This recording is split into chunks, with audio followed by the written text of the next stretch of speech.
پھر سلطان نے سوچا کہ شاید یہ سونے کو اسی جنگل میں چھپاتا ہوگا، لیکن تھوڑی دیر میں سلطان نے دیکھا کہ اس آدمی نے ایک جگہ سے جھاڑیاں ہٹائی جن جھاڑیوں کے نیچے ایک سرنگ موجود تھی۔ وہ بزرگ اسی سرنگ کے اندر چلا گیا اور پھر سے سرنگ کا دروازہ بند کر دیا۔ وہ بزرگ سمجھا کہ شاید اسے کوئی نہیں دیکھ رہا، لیکن سلطان صلاح الدین ایوبی یہ سارا منظر دیکھ رہے تھے۔ اس کے بعد سلطان نے گھوڑے کو باندھا اور سرنگ کا دروازہ کھول کر سرنگ کے اندر چلے گئے۔ سلطان جس وقت سرنگ کے اندر داخل ہوئے تو اس وقت وہ بزرگ حساب لگا رہا تھا۔ اتنے میں سلطان اس کے سر پر پہنچ گئے اور کہا کہ اب میں تمہیں بھاگنے کی اجازت نہیں دوں گا، تم میرے سوالوں کے جواب دے دو تبھی تمہاری جان بخشوں گا۔ اس بزرگ نے کہا کہ یہ جان میری تھی ہی کب جسے کہ تم مجھے بخشو گے؟ یہ جان اللہ تعالیٰ نے دی ہے اور اسے لے گا بھی وہی۔ تم کون ہوتے ہو مجھ سے یہ جان لینے والے؟ یہ سن کر سلطان کو بڑی حیرانی ہوئی کہ اس بزرگ کو اللہ پر اتنا یقین ہے، اور پھر دوسری طرف ہر برائی کے پیچھے بھی یہی ہوتا ہے۔ پھر سلطان نے اس سے پوچھا کہ مجھے بتاؤ کہ تم کون ہو اور تمہارا مقصد کیا ہے؟ اس نے کہا کہ میں اللہ کا بندہ ہوں، میرا مقصد مظلوموں کی مدد کرنا ہے۔ سلطان نے کہا کہ تم اپنی باتیں واضح طور پر بتاؤ، تمہارے کردار کو دیکھتے ہوئے تمہاری یہ باتیں میری سمجھ سے باہر ہیں۔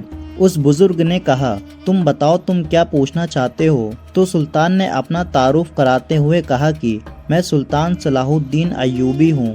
یہ سنتے ہی وہ بزرگ کانپنے لگا اور کہا سلطان معظم آپ اور یہاں؟ سلطان نے کہا کہ میرا قافلہ ایک دن یہاں سے گزر رہا تھا تو ہم نے آپ کے کنویں سے پانی پیا تو آپ نے ہم سے پانی پینے کے بدلے میں ایک سکہ بھی نہیں لیا، جبکہ تم ان حوض میں نہانے والے بچوں سے 10 سکے لے رہے تھے۔ آخر اس کے پیچھے کیا راز ہے؟ اور پھر اس کے بعد تم بازار میں بچوں کو مفت کھانا کیوں کھلا رہے تھے؟ اور تیسری بات کہ تم نے اس گاؤں میں چوری کیوں کی؟ کیونکہ جس آدمی نے تمہاری گردن پر تلوار رکھی تھی وہ بھی میں ہی تھا۔ تو وہ بزرگ کہنے لگا سلطان معظم، چند سال پہلے اس بازار پر حملہ ہوا اور اس حملے کی وجہ سے بہت سارے تاجر مارے گئے۔ اس کے بعد جب دوسرے تاجروں نے یہ دیکھا کہ ان دکانوں کا کوئی وارث نہیں تو انہوں نے ان شہید تاجروں کی دکان پر قبضہ کر کے سارا مال اپنے قبضے میں لے لیا۔ اب ان تاجروں کے چھوٹے چھوٹے بچے اور بیویاں بھوک سے مر رہی تھی۔ جب میں نے یہ منظر دیکھا تو میرا دل بہت رنجیدہ ہوا۔ اس کے بعد میری دکان میں جتنا بھی منافع ہوتا میں ان یتیم بچوں کے کھانے پینے کا بندوبست کرتا، لیکن میری دکان چھوٹی تھی، اس سے اتنی آمدنی نہیں ہوتی تھی کہ ان سے ان تمام کا پیٹ بھر سکوں۔ میں اسی سوچ وچار میں گم تھا کہ ایک دن اسی کنویں پر جا پہنچا تو دیکھا کہ حوض میں بچے کنویں سے بامشکل پانی نکال کر اس میں ڈالتے ہیں اور پھر نہانے لگ جاتے ہیں۔ جب میں نے ان بچوں سے کہا کہ اگر میں تمہیں کنویں سے پانی نکال کر نہلاؤں تو تم اس کے بدلے مجھے کیا دے سکتے ہو؟ انہوں نے کہا تم جو چاہو گے تمہیں ملے گا، کیونکہ ہمارے بابا بہت اچھا کماتے ہیں۔ جب میں نے معلوم کیا تو مجھے پتا چلا کہ یہ بچے ان تمام تاجروں کے ہیں جنہوں نے ان شہید تاجروں کی دکان پر قبضہ کر رکھا ہے۔ پھر میں نے انہیں کہا کہ اگر تمہیں آج کے بعد اس حوض پر نہانا ہے تو تم میں سے ہر ایک بچے کو 10 سکے دینے ہوں گے۔ بچوں نے کہا ٹھیک ہے، اور اسی وجہ سے میں ان بچوں سے 10 سونے کے سکے لیتا ہوں۔ تو سلطان نے کہا کہ کیا تاجر چھوٹے چھوٹے بچوں کو صرف نہانے کے لیے اتنی رقم دیتے ہیں؟ بزرگ نے کہا کہ آپ کو شاید معلوم نہیں کہ بچوں کے نہانے کی وہ پسندیدہ جگہ ہے اور وہ بچے واجد اپنے اپنے گھروں سے سکے لے کر آتے ہیں۔ اس کے بعد وہاں سے جمع شدہ رقم لے کر سیدھا بازار جاتا ہوں، اس سے اناج اور کھانے پینے کی چیزیں خرید کر تھوڑا تھوڑا ان تاجروں کے گھر میں جا کر دے دیتا ہوں۔ اس کے بعد باقی جو یتیم بچے ہیں ان کو بازار میں ہی کھانا کھلاتا ہوں۔ سلطان نے کہا کہ یہ سب تو ٹھیک ہے، لیکن تم نے اس تاجر کے گھر میں چوری کیوں کی؟ بزرگ نے کہا سلطان معظم، اس تاجر نے جس دکان پر قبضہ کر رکھا ہے اس تاجر کی بیٹی جوان ہو چکی ہے، لیکن اس کی ماں کے پاس بیٹی کی رخصتی کے لیے ایک بھی سکہ موجود نہیں۔ جب مجھے پتا چلا کہ اسے اس غاصب اور ظالم تاجر نے اس دکان کے ذریعے بہت سارا نفع کمایا ہے تو میں نے طے کر لیا کہ میں وہ سارا نفع اس سے چھین کر اس تاجر کی بیوی کو دے دوں گا تاکہ وہ اپنی بیٹی کو رخصت کر سکے۔ لہٰذا میں نے اپنی جان جوخم میں ڈال کر تاجر کے گھر میں ڈاکہ ڈالا اور رقم چرا لی۔ اس کے بعد وہ ساری رقم میں نے اس تاجر کی بیوی کو دے دی۔ جب یہ بات سلطان نے سنی تو حیران ہونے کے ساتھ ساتھ بڑے خوش ہوئے اور کہا، میں تمہیں مجرم سمجھتا رہا لیکن حقیقت تو اللہ ہی جانتا ہے۔ شکر ہے رب کا کہ اس نے حقیقت سے پردہ اٹھا دیا۔ پھر آگے فرمایا، اگرچہ تمہارا مقصد صحیح تھا لیکن جو طریقہ تم نے اختیار کیا وہ غلط ہے۔ اگر تم اس بات کی شکایت سلطان کی عدالت میں لے کر آتے تو تمہیں ضرور انصاف ملتا اور میں ان تاجروں سے دکانیں لے کر ان کی حقداروں کو ضرور دلواتا۔ بزرگ نے کہا، سلطان معظم، آپ تک پہنچتے پہنچتے ادھر تاجروں کے بچے بھوک سے مر جاتے تو پھر آپ کے پاس آنے کا کیا فائدہ ہوتا؟ اس کے بعد سلطان نے کہا کہ آج کے بعد کوئی بھی بھوکا نہیں سوئے گا۔ اس کے بعد سلطان صلاح الدین ایوبی نے واپس آ کر کمانداروں کو حکم دیا کہ جن جن تاجروں نے دکانیں چھینی وہ دکانیں واپس لے کر ان تاجروں کے بچوں اور بیواؤں کے حوالے کیے جائے اور ظالم تاجروں کو قاضی کی عدالت میں حاضر کرو تاکہ قاضی صاحب ان کو سزا دے سکے۔ اور اس طرح سلطان نے اس بزرگ کا شاہی خزانے سے چندہ لگا دیا تاکہ وہ ہر جگہ غریب بچوں کو کھانا کھلا سکے۔ اس کے بعد کمانداروں نے ان دکانوں کو چھین کر وہ دکانیں شہید تاجروں کی بیوی بچوں کے حوالے کر دی اور قاضی صاحب نے ظالم تاجروں کو کڑی سزا سنائی۔ اس طرح سلطان کی کوششوں کی وجہ سے ظلم کا خاتمہ ہو گیا، انصاف کی بنیاد رکھی گئی اور ساری زندگی سلطان کا مقصد صرف انصاف قائم کرنا تھا۔ اور اس مشکل سفر میں سلطان نے اللہ کی مدد سے کامیابی حاصل کی۔ اللہ تعالیٰ سے دعا ہے کہ اللہ پاک ہم سب کو نیک عمل کرنے کی توفیق عطا فرمائے، آمین۔